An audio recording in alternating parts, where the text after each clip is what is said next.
এই যে তপনের যে ঘটনা, সেখানেও কিন্তু যে তথ্য ইতিমধ্যেই সামনে আসছে, ভাইপো এই সম্পর্ক থেকে বেরোতে চেয়ে টাকা ফেরত চেয়েছিল। একেবারে এই মহিলাকে অর্থাৎ কাকিমাকে জিজ্ঞাসা করে এই পর্দা ফাঁস হয়েছে।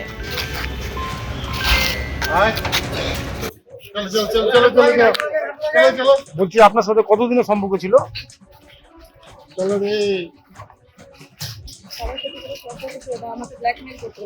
কিভাবে ব্ল্যাকমেল করতো? আমি সুইসাইড করবো, তোমার হাজবেন্ডকে মেরে ফেলবো, তোমার বাচ্চাকে মেরে ফেলবো, এগুলো সবসময় বলতো, ভয় দেখাতো। আপনি কি করেছেন? মেরে দিয়েছেন? হ্যাঁ, আপনি কেন মারলেন? আমার হাজবেন্ডকে মেরে ফেলতে চাইছিল তাই। কে মেরেছে?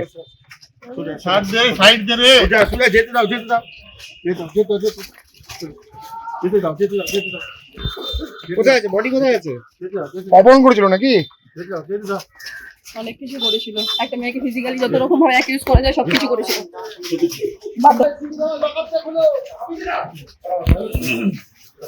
এই হাড় হিম করা হত্যাকাণ্ড যেটা সামনে এসেছে দক্ষিণ দিনাজপুরের তপন থেকে, এই মুহূর্তে আমরা যোগাযোগ করতে পেরেছি প্রাক্তন পুলিশ কর্তা সলিল ভট্টাচার্যের সঙ্গে। সলিলদা, কি বলবেন এই রকম হাড় হিম করা হত্যাকাণ্ড? স্থানীয় বাসিন্দারা বলছেন, যিনি অভিযুক্ত তিনি স্বীকার করেছেন যে প্রথমে মাথায় ভারী কিছু দিয়ে আঘাত করা হয়, তারপর গলা কাটা হয় এবং তারপর পুরোটাকে প্লাস্টিক বন্দি করে তারপর দেওয়াল ফুঁড়ে দেহ গেঁথে দিয়ে পুরোটা প্লাস্টার করা হচ্ছে। এই রকম হাড় হিম করা হত্যাকাণ্ড সামনে আসছে। পুলিশ খতিয়ে দেখার চেষ্টা করছে যে শুধুমাত্র প্রণয় ঘটিত কারণ এর সঙ্গে জড়িয়ে রয়েছে নাকি এর পেছনে অন্যান্য কোনো আর্থিক লেনদেনের বিষয়টাও রয়েছে।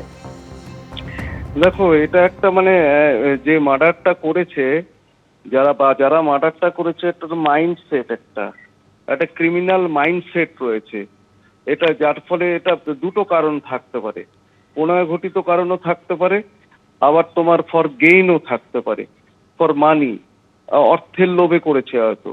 এবং যার জন্য এই এভিডেন্স ইলোপ করার জন্য, ডেড বডি হচ্ছে কর্পাস ডেলিক্টিটাকে যার জন্য একদম হাসাপ করার একটা প্রচন্ড প্রয়াস রয়েছে। এবং ইনভেস্টিগেটিং এজেন্সি বা পুলিশ যেটা করেছে, খুব সাস্টেন ইন্টারোগেশন করে তারপরে কিন্তু আলটিমেটলি মালদার ঘটনা, ইংলিশ বাজারের ঘটনা যদি হয়ে থাকে, সেখান থেকে তারপর দিনাজপুরে গিয়ে তার সেই বডি কিন্তু আনাট করা হয়েছে এবং রিকভারি করা হয়েছে। এটা একটা outstanding piece of good work, এ সম্পর্কে কোনো সন্দেহ নেই।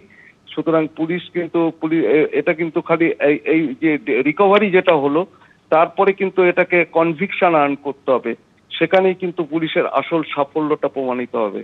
এই সাকসেসটা সেখানেই হবে যখন পুলিশ এটাকে সাজা দিতে পারবে বা সাজা দেওয়াতে পারবে। ট্রায়াল সময় বিচার প্রক্রিয়াটা যেন সঠিকভাবে মনিটরিং হয়। মনিটরিং হলেই কিন্তু আমার মনে হয় it is a pure case of conviction. এবং এটা কিন্তু ক্যাপিটাল এটা ডিজার্ভ করে ক্যাপিটাল পানিশমেন্ট। অনেক ধন্যবাদ সলিলদা আমাদের সঙ্গে কথা বলার জন্য।